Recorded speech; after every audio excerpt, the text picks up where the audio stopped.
Welcome to this short demo of Commerce for Manufacturers. Today we'll show you how to boost your revenue with self-service for B2B buyers. Here we are in the sales portal of a heavy machinery provider. I am a customer and I want to inquire about a forklift. This manufacturer offers me to explore their range of products through a sales portal. I can browse their product and even request very specific features. Through self-service configuration, powered by an integrated CPQ, I can exactly define my needs.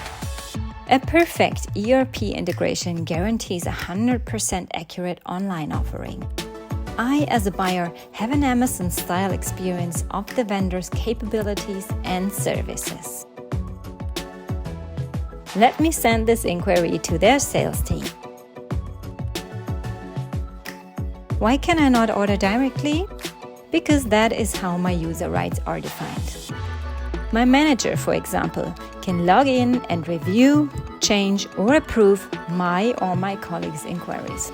She can also place direct orders and check on the order status.